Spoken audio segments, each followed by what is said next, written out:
Good afternoon, everyone. Can you hear me well? Yes. Yeah, I see heads nodding. That's a good sign.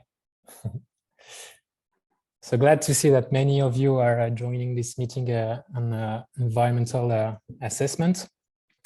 Just to briefly introduce myself, my name is Mathieu Gay and I work for the French Red Cross as an environmental advisor. And I can say with no doubt that my French or Francophone colleagues from the working group and I are happy to welcome you for this session dedicated to environmental screening and assessment, organized today by the Réseau Environnement Humanitaire, which is a Francophone network of NGOs working towards the reduction of the environmental footprint of aid. And my colleague, Joanna, will give you, as an introduction, a brief overview of how the network is actually structured.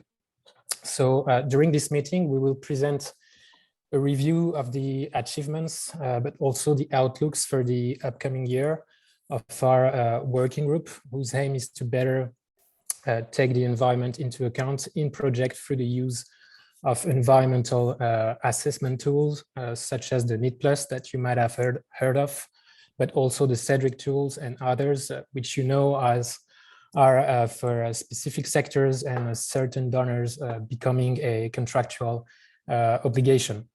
So we wanted this session to be as participative as it could. So please, you're welcome to share any feedback, comments, or suggestions, as long as you mute yourself when you're not speaking, and you can, of course, leave your questions in the chat box. But to begin with, you're familiar with this kind of exercise now, I guess. We'd like to know a little bit more who you are and how familiar you have with environmental screening assessment. So if you can either scan this QR code, or we will send you the link directly in the chat box, and you can connect yourself and start answering the questions. Okay,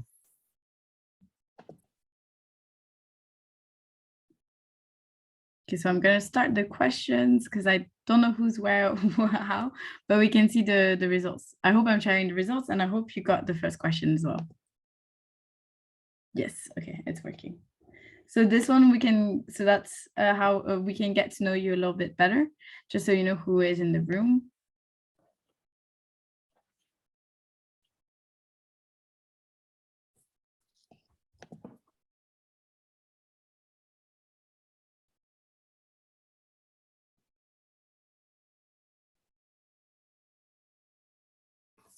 Okay, I will send the link in the chat box maybe as well.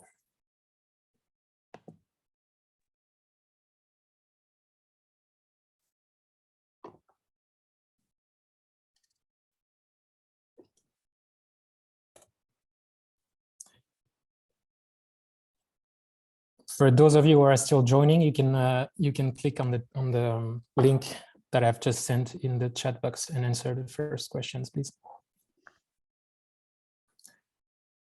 So I see that we are a lot of technical people here. That's a great thing.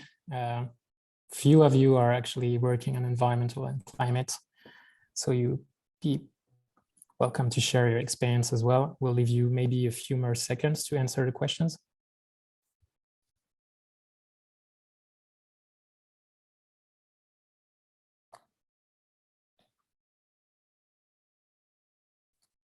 Yes, definitely more technical people, which is good. Maybe 15 seconds left, and Joanna, we can go to the next question. Okay, and time is up. So second question, is your organization implementing any environmental assessment or screening tools into its projects and programs? So you have three options.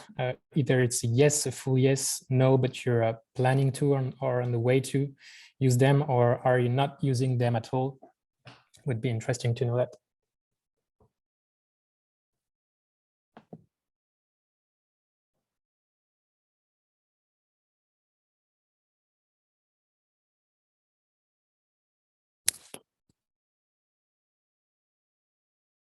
It would have been interesting to do this a couple of months ago as well to see if it changed over time. But it seems that a lot of people are using these tools. So that's going to be interesting conversations today, I think.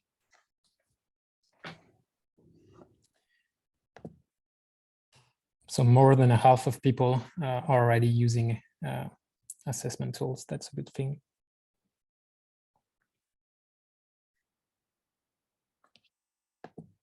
Yeah, so for the people who join, you can go on WooClap and then put the code, or Mathieu, send the link in the chat if you want to answer the questions.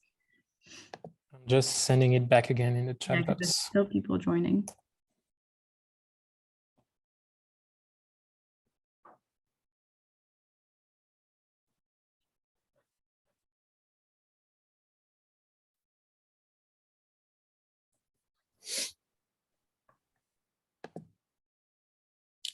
Still people are joining. Yeah. But maybe 10 seconds more, Joanna, and yeah. we can pass the next question.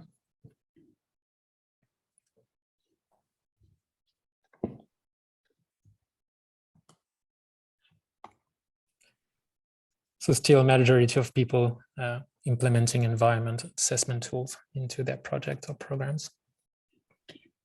Next question. So what tool or methodology are you using or planning to use? So we put different options, obviously the NEAT plus the Nexus environmental assessment tool, also the Cedric tool, and we'll present it a little bit later on. Other tools such as the Flash environment assessment tool or the environmental stewardship tool. It'd be interesting, people who put other, if you can put in the chat what tool you're using, that'd be interesting to know as well.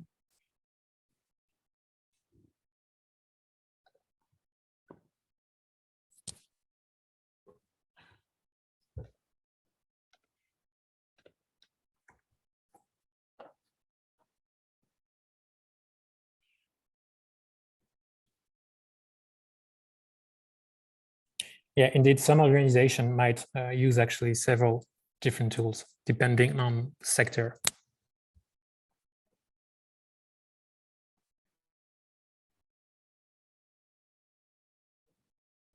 So again, for people who actually click on other tools, we'd be curious to know what are they, and you can just put it on the chat, or either you can share your experiences on these tools at the end of the presentation.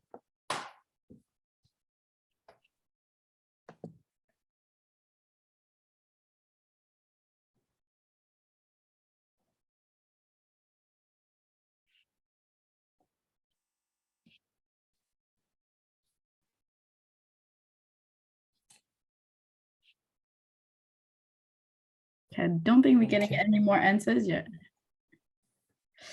Okay. Well, thank you everyone for starting with this more cooperative way to start the session. We just wanted to get to know you a little bit better, to know what kind of people we're talking to. And because we want this to be participative, at the end, we're going to ask about your experiences, if you don't mind sharing, and we're going to present ours as well. But before that, we just very quickly wanted to present to you what the working group is, but also what the REH is. So as Mathieu already mentioned, this session is organized by the REH, or Humanitarian Environment Network, in French, Réseau Environnement Humanitaire, which is a network of French-speaking NGOs who are working together towards working together to reduce the environmental footprint of aid. So it is French-speaking a network, but we have over 200 members and 20 organizations. Some are local organizations, international organizations, and not all of them are Francophone, but maybe sometimes they have one member of the organization that speaks French, so they joined the REH. I'm going to quickly present how it works, but basically we took several commitments, and to operationalize these commitments, we created 4 working groups to date. So carbon environmental assessments, which is the one that is organized organizing this session today, the Waste One Sustainable and Responsible Procurement Group, which is the brand new working group. And Mathieu is going to quickly present to you what these different working groups do. But if you want to look us up, we have a brand new website who was just uploaded in English as well. And if you want to join this network, you can click on join. I think it's the page is called in English, and then you can be known. You can know what happens with the network. Sorry.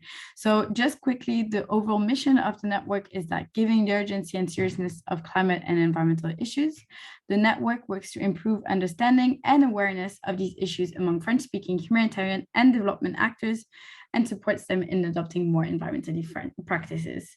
So the way it works is when you join the network, you're automatically part of the forum, which is an open platform where we exchange experiences and knowledge on different topics.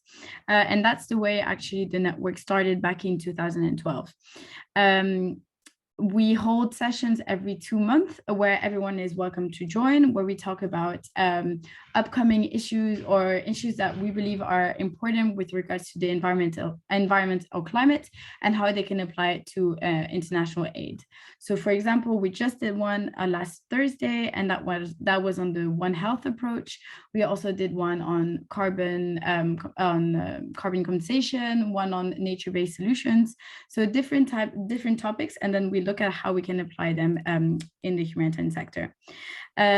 So that's the platform that's open to all. And then the way the RH works is that it has a steering committee, Comité de pilotage or COPIL in French, which overviews both the forum and the working groups. But basically, it's just a decisionary organ of the RH. So now I'm just going to pass it on to Mathieu so that he can present the yes. How we call it. Thank you, Joanna.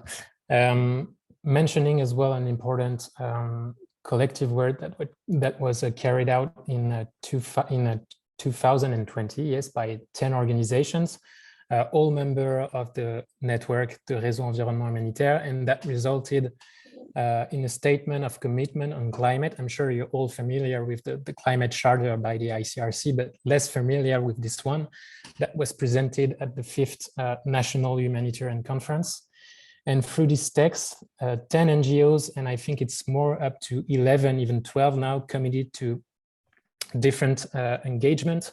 The first one, measure and reduce, the first and second one, sorry, measure and reduce our carbon footprints by 50% by 2030.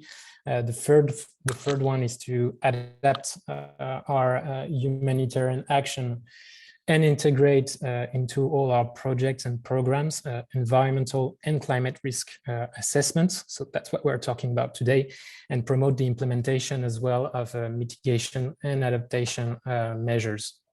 Last but not least, of course, communicate, share tools, experiences, and try to raise awareness of as many of our collaborators as possible. So if you're curious, 13 is saying, my colleague Aline, 13 members signed the statement right now. So if you're curious to discover this statement, we can also send it to you, send the statement at the end. Next slide, please, Joanna. Thank you. And to support the implementation of these statements, the network, as it was mentioned by Joanna, progressively structured itself around 4 active working groups. The first one was actually created in 2021 around carbon footprint, and directly in line with our commitment to reduce our emissions by 50% by 2030. And last year, we all work together, the member of this group work together to define a joint methodology and accounting perimeter to measure greenhouse gases emission. We also studied existing accounting solutions and eventually gathered emission factors database adapted to the humanitarian sector. So at the moment, most of the members are either in the process of collecting data to do the carbon footprint, or already implementing targeting measures to reduce the impact of our activities. The second group will go more into detail today. So of course, the environmental evaluations working group. So we can skip this one. The third one, the waste management group, whose aim is to support member organizations to better integrate waste management into projects. Of course, in order to tackle this very important issue, both like upstream reducing packaging, but also downstream identifying recycling structures, etc. But the group also wishes to better coordinate with suppliers, buyers, logistics, and users.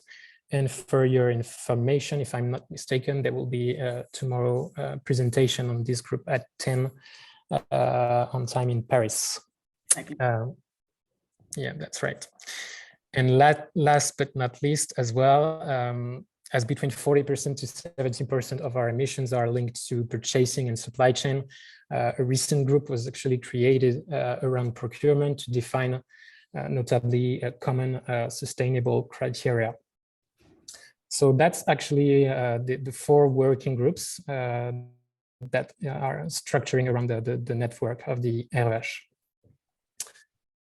And before handing over to my colleague Fred, who will present detailed feedback of the NEED Plus use, I wanted to give you a short review of our working group's work so far. So last year, all the members, we actually held a 2-day session to gather feedback on NEED Plus to provide recommendations to the members on how to best use the tool and how also to train our teams in the field.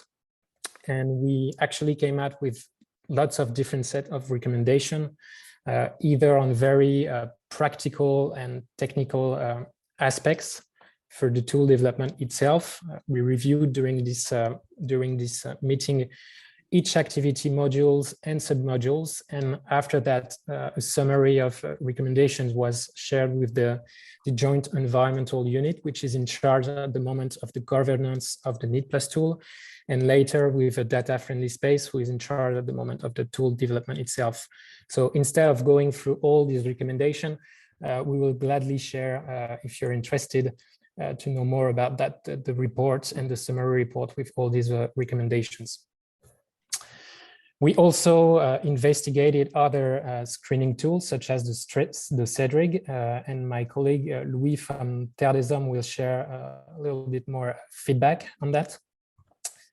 And of course, as you know, one of the first step, let's say, in main issues regarding the integration of an environmental screening tool is the training of the teams in the field.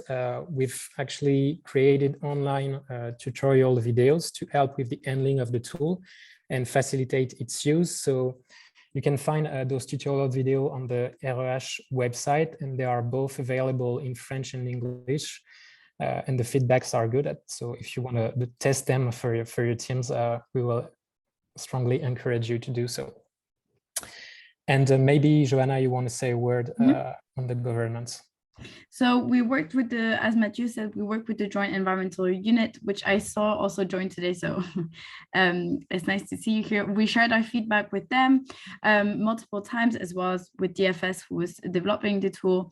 And so as they're restructuring the governance of the tool, we also want to participate in this governance to continue to be able to provide our feedback, because we are strong of different organizations who've developed, tried on the tools in different kinds of settings. So just to continue this collaboration with the joint environmental unit through the new governance of the NEED Plus. And I think we're going to hand it over to Fred, yes, to talk a little bit about the NEED Plus tool. Thank you, Joanna. Thank you, Mathieu.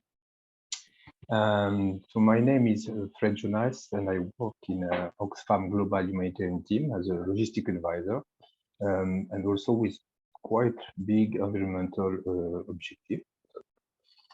And I will share the feedback that we have from Oxfam when we did the pilot last year. But before that, just to remind with what is the Net Plus tool, very briefly. So there are two Net Plus tools. There is like a rural version and more like a urban version, the UNet Plus. And the rural version is an Excel-based tool and also Kobo to collect data, while the urban version is more is an online tool. The idea of this tool is a project-level environmental screening tool first.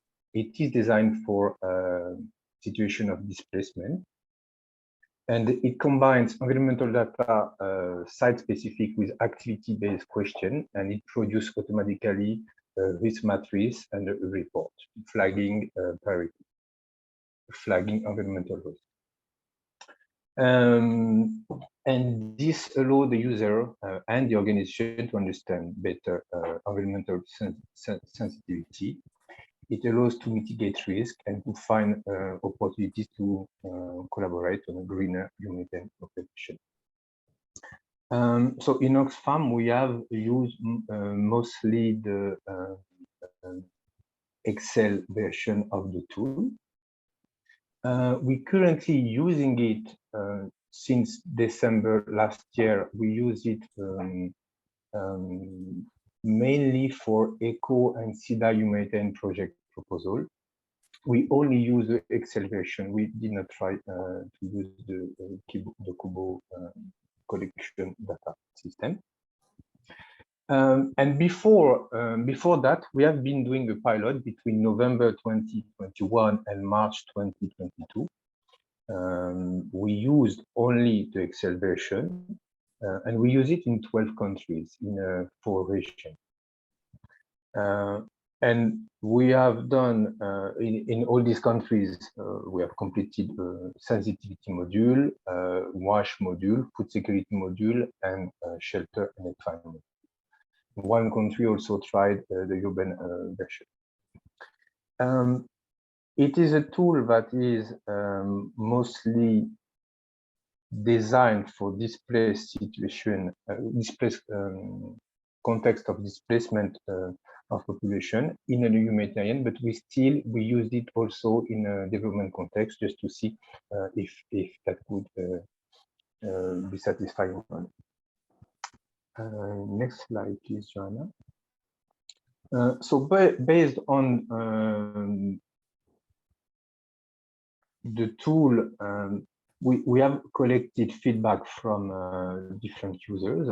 We have done a survey and we received 16 feedback. So I put a little bit who actually took the lead on the pilot. So in Oxfam case, we can see that there was 50% of monitoring and evaluation officers or managers that use this tool and use the tool. And then program managers, then food and economic security, and then of course WASH also.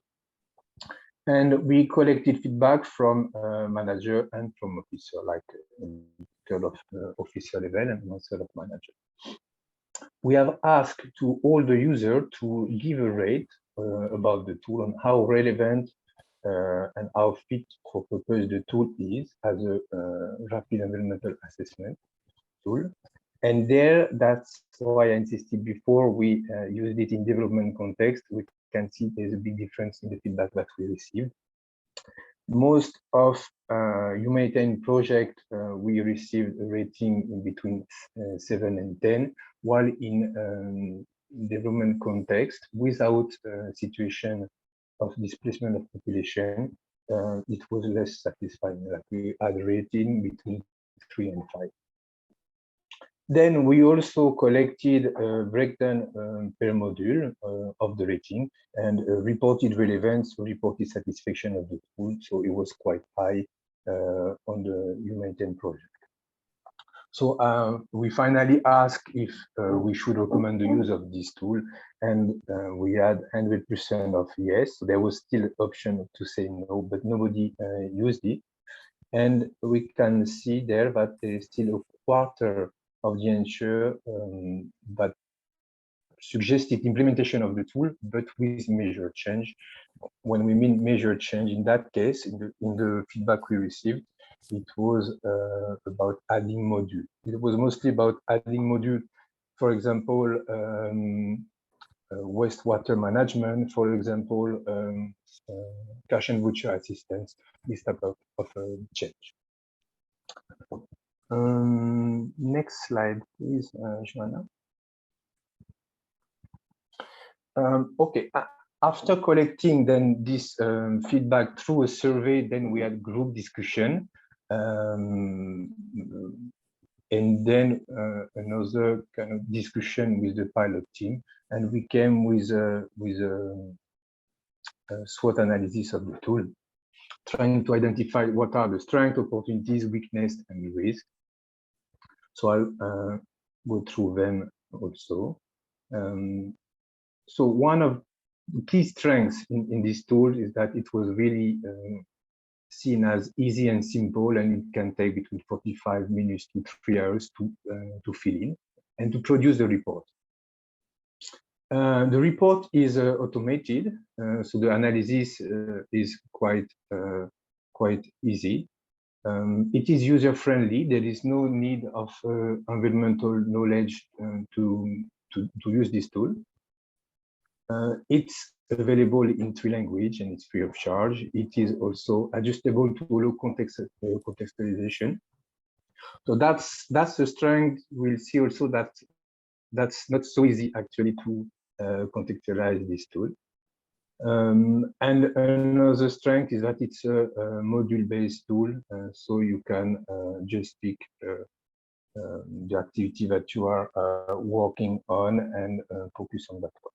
There are several submodules. You can activate and deactivate the submodule, which was really nice. Opportunities. One opportunity is that if several organizations choose this tool, and then we can share the result between the humanitarian community and avoid duplication of effort. The tool is supported by the Joint Environmental Unit and still today, so that's a very nice opportunity. There is also training that is proposed, eco-funding training that is proposed by NRC and with a quite strong training plan.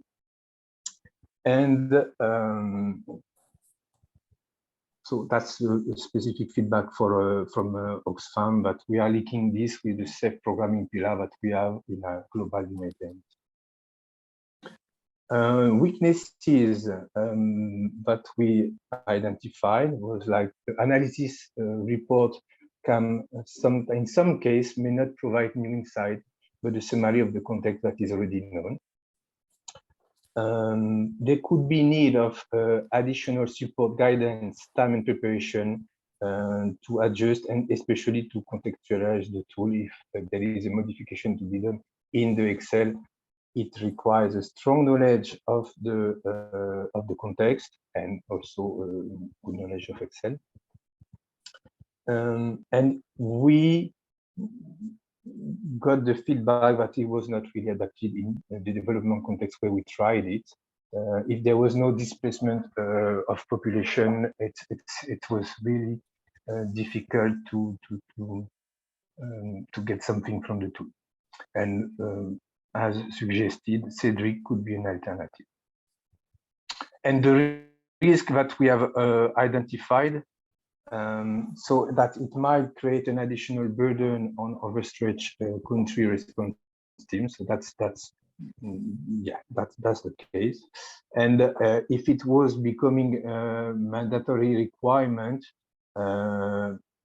it could evolve in a meaningless checklist compliance exercise, which is not the purpose of the tool at all. So the main recommendation that we came out with was that the added value of this tool is really in the follow-up and in the adjustment that program can do, and how program is going to implement the mitigation measures that are proposed in the tool.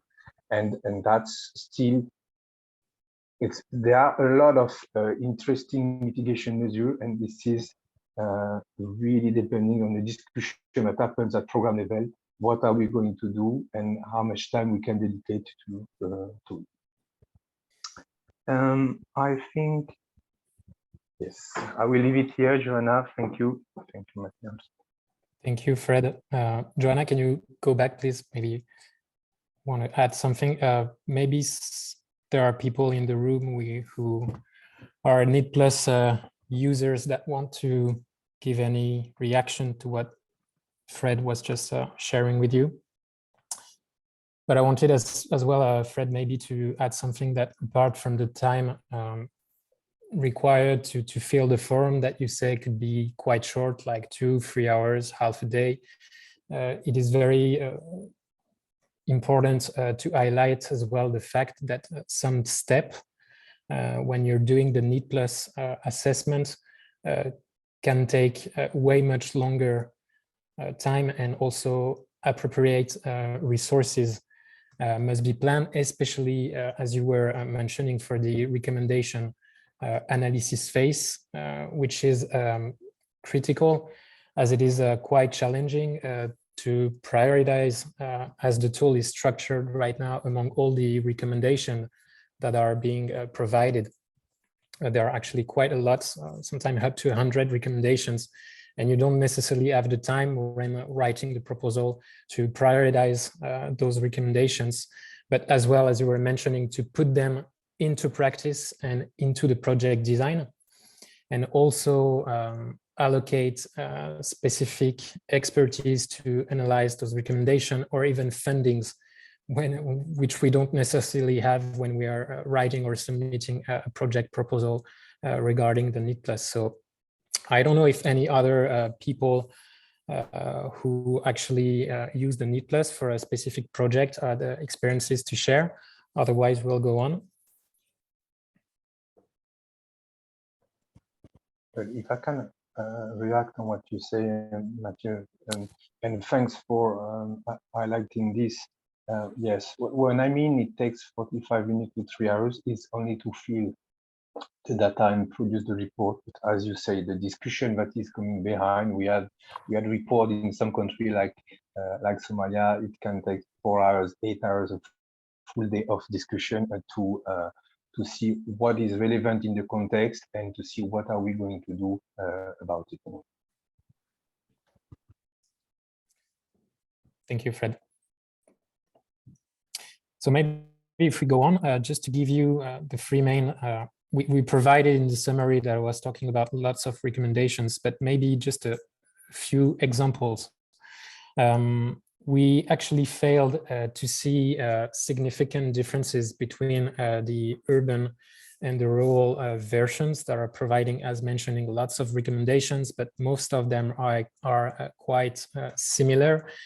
And we're thinking that it could be relevant to actually merge those two modules, or improve at least the rural version and don't let it online. So that was on one of our first recommendations that we made to the joint environmental units.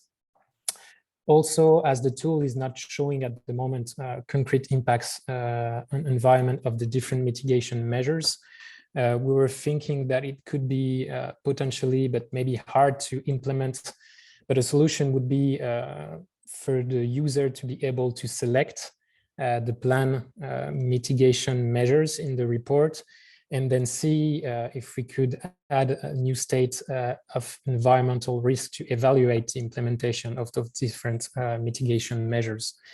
And last but not least, of course, the importance of creating and supporting a community of practice for the tool development itself, having different experiences of people who are users for the dissemination and so on. So as I said in the beginning, we will share the report for the people that are interested. And Mathieu, if I can just say something, a lot of things that we put in the report, you'll see were actually integrated by the Joint Environmental Unit in the new version of the NEET Plus. Some are longer changes, but yeah, just so you know that some recommendations might not make sense, but because they have already been improved, so that's great. Julie, if you want to go ahead. Yes, hi everyone. I'm Julie from Solidarity International, Food Security and Livelihood Advisor, and part of this working group on environmental evaluation. So I just wanted to add a few points on the Urban Needs Plus. To say that we have at Solidarity and other organizations, we have tried it last year, and there were quite a lot of way of improvements that we shared with the joint environmental units. So as for example, the main difficulty was that we had to fill all the modules and sub-modules. So for example, if you do a WASH program and you are just doing, I don't know, maybe hygiene promotion activities, you have to fill also the water adduction module and also the one on sanitation. So it was not very easy, but the positive point of the positive points, there are several, of the Urban Need Plus, is that first, it's an online platform, so it's quite user-friendly to use. And then also it's quite easy then to have a database of all the Need Plus reports that you have done in one place. And so also members from your organization can access to. So there's quite a lot of added value of having this online Need Plus platform. And to mention also that the feedback we have provided to the GAU has been answered, and there is a recent version of the Urban Needs Plus that's at Solidarity's level we haven't tried yet, but it's surely better, I mean, more user-friendly than before, and it has been released, if I'm not mistaken, end of March, so very recently. If anyone in the room has used the new version of the Urban Need Plus, would be nice also to have your feedback. Yeah, so just this on the Urban Need Plus. Thanks. Thank you very much, Julie. I see that Jamie is raising his hand. Go ahead. Hi, can you hear me? Thank you, Matthew, for letting me talk. I just wanted to, I'm from the JU, so I just wanted to just make a quick comment on the update that Julie was talking about. Thank you, Julie, for commenting on that, and also know that it was talked about before already. So I just wanted to say that the new update, actually, you don't have to do all the sub-modules. So now you have an option of selecting which ones you want to do, whether you want to do one or if you want to do all of them. It's just that the modules in the environmental sensitivity module, which is the one that is general, are all still, you have to do all of them. But the ones in the WASH or livelihoods or food security, you can pick and choose which ones you want to use for your project. And also, we're able to provide different kinds of reports, because I know some organizations like long reports, because then they can use them to study their projects and really pick out which ones are best for them. But we were able to provide a shorter version that organizations don't have time to go through the long report. They can also just use the short version and use that. On top of that, there were a few other changes made. And as had been mentioned before, some of these things take time. So, but we're going to take time to work on them, but those are the few changes that have been made so far with the March update, and a few other changes on the user interface. And then we shall keep doing work and working with the governance body, with all of you, actually. I think most of you are part of it. So thank you for your support and thank you for the feedback. I just want to give that. Well, thank you very much, Jimmy, and good to know that the joint environmental unit is taking the stewardship to make improvement on this tool. I suggest that we step out a little bit of the Need Plus tool, and my colleague Louis from Terre des Hommes will give you a short feedback as well on the use of the Cedric tool. Louis, go ahead. Thank you very much, Mathieu. Hello, everyone. So my name is Louis. I work at the Terre des Hommes Foundation based in Lausanne, Switzerland. So we are active in children's aid in about 30 countries, which program in health, migration, and access to justice, and also with transversal expertise in child protection and WASH. So today I'm going to tell you a few words about another tool proposed by the Swiss Agency for Development and Cooperation of the Federal Department of Foreign Affairs of the Swiss Confederation. So this is the Climate, Environment and Disaster Risk Reduction Integration Guidance, or to use a simple word, the CEDRIG tool. So, so as for other evaluation tools, so the objective of the CEDRIG is to assess the risk related to climate change, environmental degradations, and natural disasters at three different levels. So the strategic level, the programmatic level, and also the project level. So there are three different versions of the tools available that correspond to these three distinct sequences. So the first version is a CEDRIG Lite, so it's for quick assessment at project level. Then we have the CEDRIG Operational for a more in-depth assessment, which is also applicable to project, but also at the program level. And the third one, which is the CEDRIG Strategic, which is also for a more in-depth assessment at the strategic level. And all these three versions are divided into two distinct parts. So one part is on the risk associated with the project, or the program or the strategy, and the other part is on the potential negative or exacerbating impact of the project, program, or strategy on the climate, environment, and other hazards. So following also the principle of do no harm. So just from a comparative perspective with NIT+, we have tried to highlight some of the characteristic of CEDRIG tool. So as you can see in this table, advantages and shortcomings. So with the CEDRIG tool, so we have a strong climate change perspective. So risks related to climate change are well identified. So we can select, for example, trends towards higher temperature, shift in season, acceleration of soil erosion, desertification, and so on. So this is quite a strong component also of the tool. So this climate change component, which is according to us, to the feedback we received within the organization, a first advantage. Then we have this CEDRIG Lite version, which is which allows a quick assessment in 1 or 2 hours on average.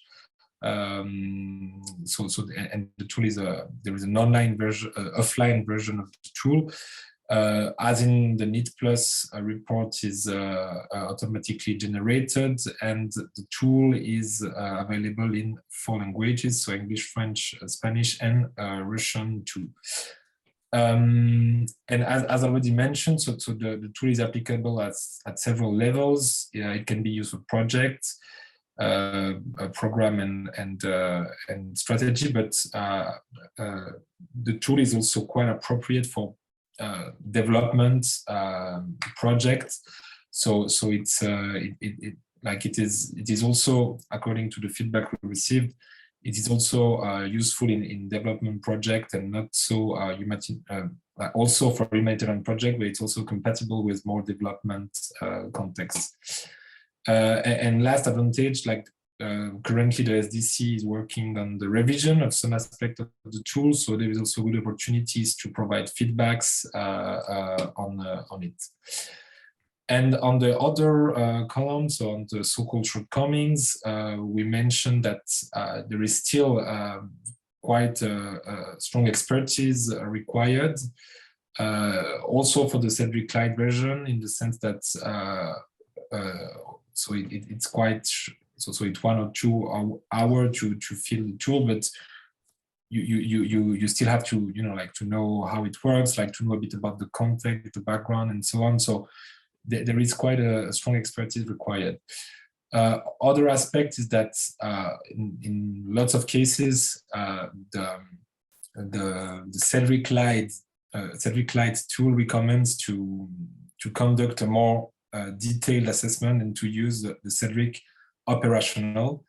And in the case of the Cedric operational, we are talking about a 2 to 4 days workshop, which is quite an important amount of time with all the stakeholders, including the partners. So this is an important investment in time. Yeah, we have to keep that in mind. Then the mitigation measures and also the opportunities and potential of some adjustment at the project level are not always this is an aspect that is a bit less developed in this tool. And finally, the gender and inclusiveness perspective is also a bit less marked, and there are only implicit guidances in the tool to take into account those aspects. Next slide, please. Great, thanks. So just to give a bit of context, so at Tadezon, we have used this tool several times, but not in a systematic way yet. So the feedback I'm sharing with you today mainly comes from our delegations in the Asia region, so from Bangladesh, India, Nepal, and Myanmar. And the feedback are also come mainly from projects in the WASH and health department. So why that? Why this region and why this sector? So this is simply due to the fact that we have experienced coordinators in this area, in this region, and who come from, for example, the disaster risk reduction sector, and who have been able to apprehend and use the tool quite easily. And just to mention, so typical measure that we integrated based on the Cedric analysis. So we are talking about changes in the storage, so safe storage for supply during some period according to some natural and climatic events. We're talking about work plan adaptation to avoid also certain period associated with risk. And we are third example of measure integrated based on the Cedric tool.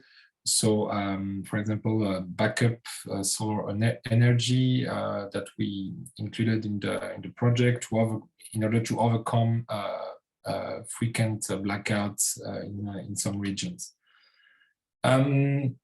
And this experience allowed us to identify 4 main challenges. So the first one would be on expertise. So we don't have yet a sufficient number of staff familiar with the tool. So there is an important issue of sensitization and training in order to increase the capacity of our staff to use the tool. Then we have the problem of timing. So it's important to formalize and mainstream the use of this tool within our organization, because for the moment, it's as I explained, it's used a bit randomly, if I can say, in the sense that it depends on specific profile and experience of regional staff. So it's necessary for us to really develop also strategic operational documents like policy guidelines to explain how and when, at which moment in the PCN to use this tool. Then we have the challenge of implementation. So after the tool is used, after a Cedric assessment, so certain measures are recommended for implementation in order to mitigate the risk. And often these measures implied additional costs and also technical human needs. And this possibility is rarely integrated into the first proposal, and we sometimes find ourselves a bit in situation where we can't really, there is a lack of budget to implement the identified measures. So it's very important to take into account the possibility of increased needs after using this tool. which also implies, of course, a discussion with donors. And last aspect, so the participative aspect. So the tool mentioned that it's important to include local and community partners in the operational CEDRIC and strategic CEDRIC analysis. But as we know, like the participation issues are quite complex to manage, and the co-constructive aspect of the analysis is very important, but not directly explained in the tool. And we all know that it's something that to implement a participatory process requires also specific expertise and methodologies. So this is another challenge that we identified. Louis, if I can just say something, the SDC is actually developing a guideline for this as part of the review to help organizations take this more participatory approach, but it's not available yet or anything. So they did see that it was a challenge as well of the tool, and they're trying to answer it. Just wanted to say that there. Yeah. Thank you. Yes, so that's a bit of the initial overview. So here you have a summary of the different versions of the tool and features, and when to use which version. And yeah, I would just like also to point out that we still need to refine. So this is the first analysis. We still need to refine our analysis and gather also more feedbacks at the level of the organization. And I also noticed at the beginning of the session that some people in the assembly also use the CEDRIC tool. So if you have anything to add, feel free also to share your inputs with us. So with that, thank you very much. And back to Mathieu and thank you, Louis. Thank you very much for your very interesting feedbacks. I see there's a question from Aline, which is actually asking you if the use of a CEDRIC is a requirement of SDC. Yes, thank you, Aline. So that's I'm not 100% sure about it. So it's surely like the reference tool for all projects linked to the Swiss Confederation, also for other project with the other departments in the government. But I don't know exactly if it's this mandatory. I will have to check that and come back to you. I don't know if anybody has an answer on that.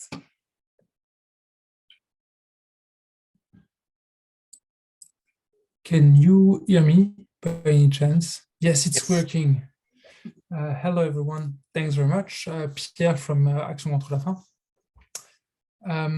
So maybe to provide some insight on the previous question from Aline, I don't think it's a requirement, but I may be wrong, so that's worth double checking.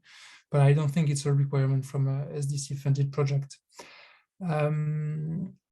And then a question for you, Louis. I don't know if you've ever tried it, but I was just wondering if you think that a NIT plus and a CEDRIC could be, let's say, compatible or can feed into one another.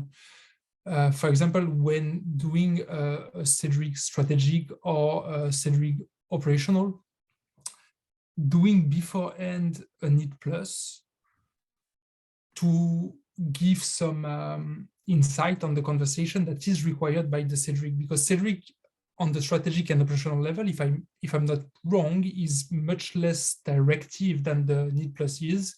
It's much less guided. So I was just wondering if using the inputs, the recommendation from NIT plus when doing a CEDRIC strategic, for example, could be an opportunity to just to feed in the conversation, basically. One the reason why I'm asking is because I've looked into Cedric a few years ago, and I found that it was like not enough guiding for staff that wouldn't be environmental experts. Whereas the NEET Plus is much more focused, much more guiding, provides a lot of clear direction, but then needs to, the recommendation from the NEET Plus needs to be discussed quite at length. So I'm just wondering here if combining one with the other could be an opportunity. Over.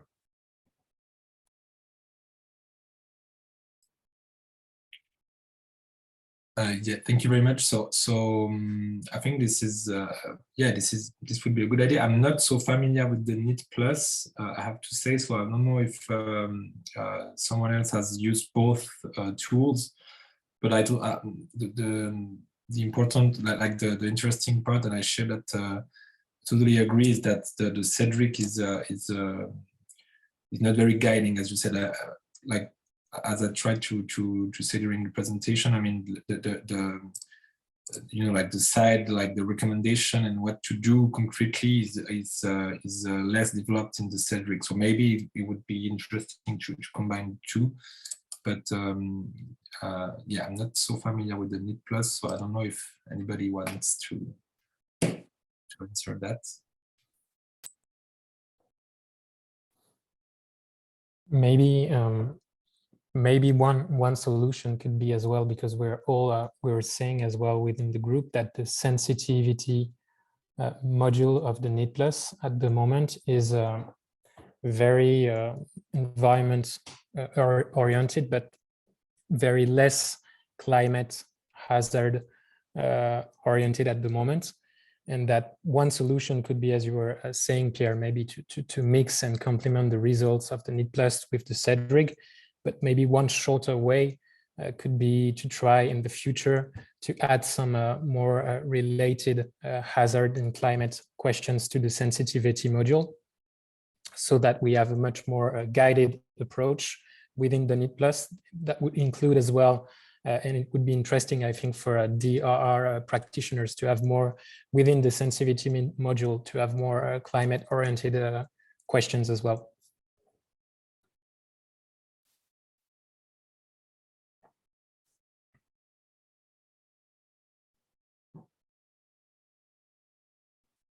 I don't think we have any more questions. Just going to pass it on, Mathieu. Yes, so we, as mentioning at the beginning, we wanted to hear as well your field experience with screening tools. We saw that people were as well using the Cedric. I think someone as well checked the stewardship environmental tool.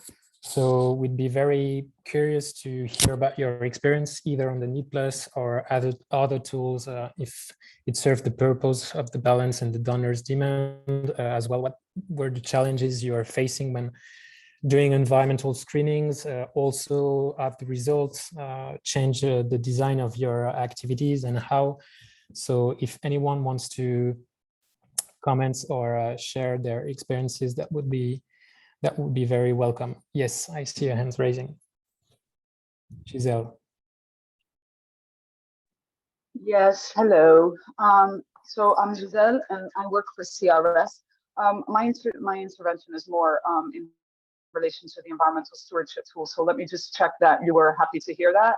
Yeah, great. So most of you are probably not familiar with the environmental stewardship tool. So this was a tool that was put together by Caritas International, this member organization. So notably CRS, CAFID, Trocare, and Caritas Australia.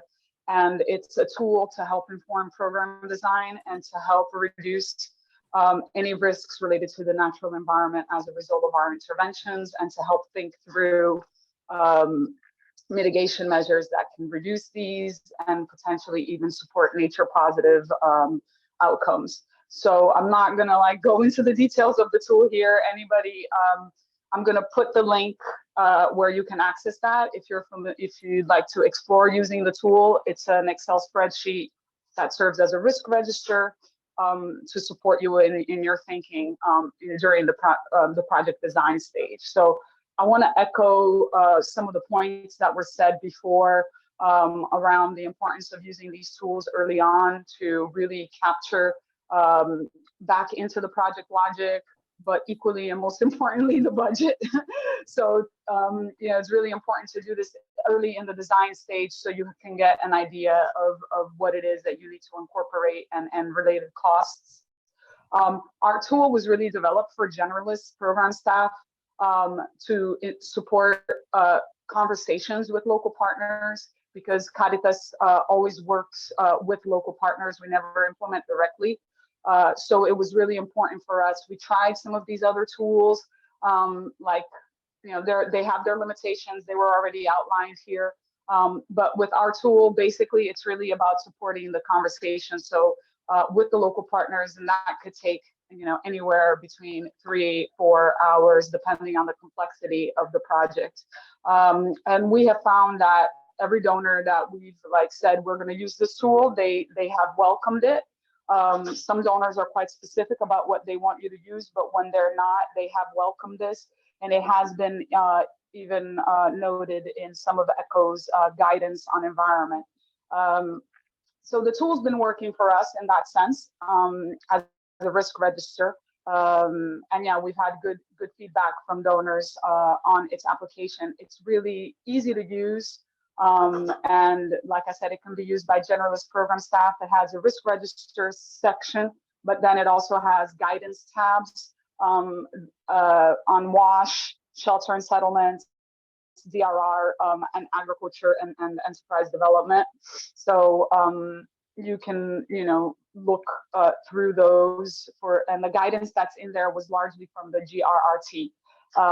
So yeah, that's all I'm going to say on that, but happy to put the link to the tool here, and anyone can reach out for questions if you like. It's open source, what you'll have, what the link that I'm going to put in. Thank you. Thank you very much, Giselle. And yes, indeed, very interesting to know more about this tool. Any comments, reactions?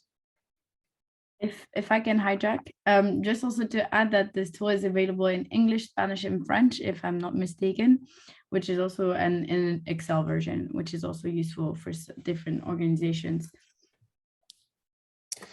Maybe I saw that Julie Gassien from NRC was there as well. Maybe it would be interesting to have your feedback on the trainings you're conducting in the field at the moment. If you could share information to us, that would be interesting. Also, sorry, I saw Giselle, you just raised your hand again. Is there something else you want to add? Sorry. Oh, no, I didn't. Sorry, I'll bring that down. Thank you. Thanks. Well, Pierre, go ahead. Yep, thank you very much, Mathieu. Giselle, thanks very much for sharing about the EST. So I said earlier, I'm working with ACF, but I was formerly with CRS. Giselle, I don't think I know you, but yeah, maybe we can catch up later on. And maybe just to poke you a little bit, Giselle, but I used the EST while working with CRS a few years ago. And I found that it was, everything that you said, I agree with it. And I really like the tool, but I found that it was a bit complicated to start up the discussion maybe, or to focus the discussion into the potential impacts in the targeted areas of the project because of the lack of knowledge, the lack of understanding of the issues by the local partner. And I remember that, yeah, it took me at that time quite a lot of efforts to organize this conversation and to have a meaningful conversation. So I'm just wondering if you can add on to that, or if you have developed since then a greater, I haven't looked at the tool for quite some time now. So I'm just wondering if there is a greater package that comes with the tool to better support this workshop that really that is necessary to fill in the EST properly. over. And sorry, I don't mean to antagonize you. It's really just an open question because I really like the tool originally. Remind me, what's your name? Pierre Guamard, Pierre-Marie Guamard. Okay, no, sorry, no, I'm in HRD. I don't know if you were in HRD. I was anyway, HRD. Okay, anyway, Let's catch up. Yeah, we can talk parallel, but yeah, I think it's a good point that you make. Like, if the partners don't have the knowledge of the issue, and you are going, you're using a participatory process with partners that don't know what's going on, certainly it will be a bit difficult to get like good responses. But that's not really the intention. What the intention is that, whilst it can be used by generalists, we do recommend it be accompanied by a technical advisor. So for instance, if you're doing a WASH project, you would be doing this you would have the local partner in the room, as well as, a TA for WASH. And together, we would hope that TA was involved in the design of the project, but if they haven't, we would hope that they would familiarize themselves with what's at hand. So, I mean, I think it's about how you learn to approach it. So obviously, if you're going at it cold, you're not going to be able to optimize the use of the tool. We currently did do a review of it, and we found out that there are some small things that we want to improve, but by and large, the tool was fit for purpose, and people said that it was a much easier tool to use than some of the other tools that were mentioned, like Cedric. Like, having 2 to 4 days of a workshop is really impossible for teams. And then the Neat Plus is so specific. And so what we were trying to do with the environmental stewardship tool is do something that was going to cut across humanitarian and development projects, and something that could be used by generalists, knowing that it would never be fully optimized as such, and with the encouragement of technical people, either during it or afterwards, to firm up and move forward with things. We are going to be doing a facelift for the tool to make it a little bit more user-friendly, and we will be developing more guidance documents, including a tutorial that will be accessible to non-Caritas people. So hopefully that will help. But thanks so much for your feedback, and yeah, please do reach out. It'd be lovely to hear from you.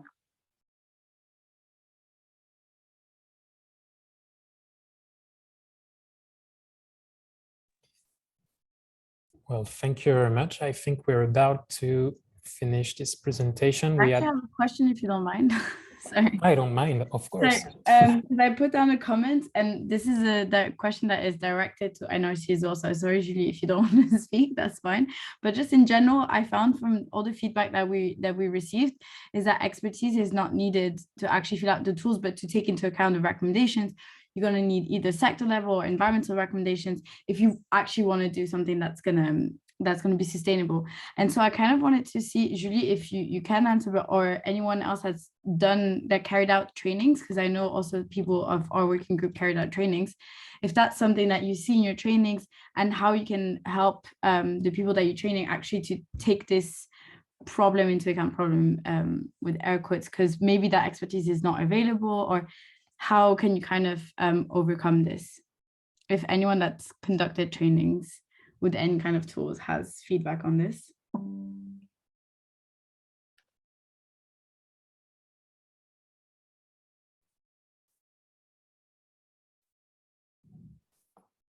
And I think I also saw Carolina from NRC as well. I don't want to point fingers, but I think Julie from NRC is not there anymore. Ah, okay. That explains it.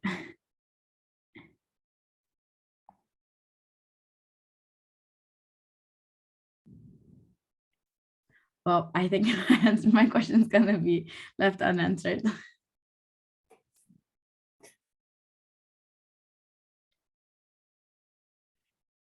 So maybe we can conclude with the last slide. Just to mention a few points of the perspectives of the work.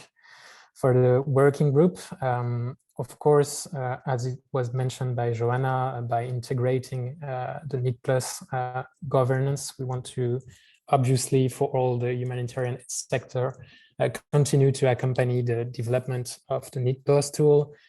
Following that, gathering as well as much as feedbacks users, but not only on the NEET Plus, CIDRIG as well would be very interesting to have for the environmental stewardship tool.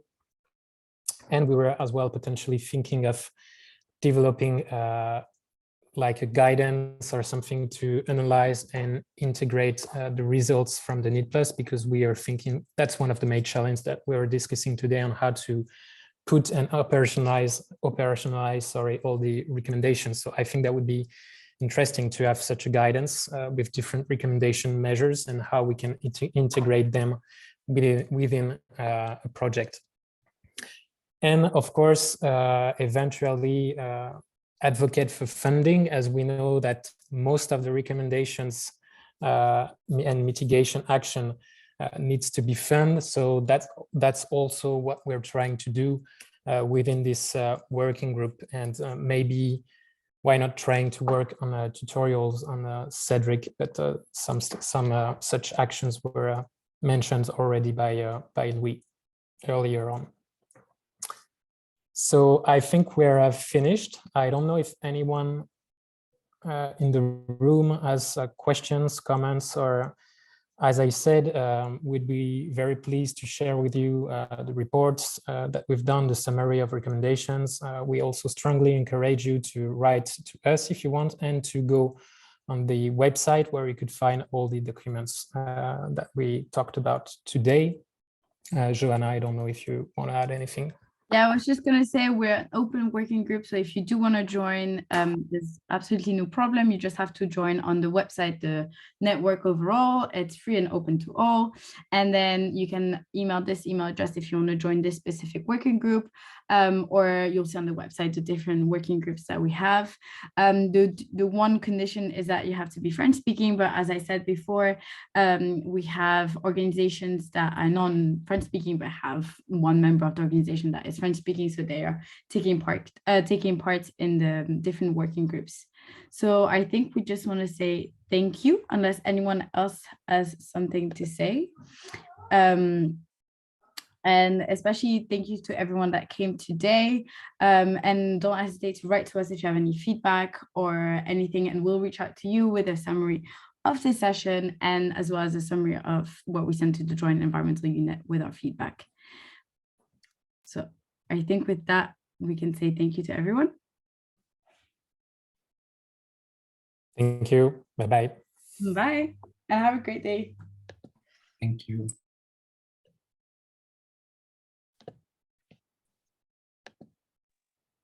Cheers.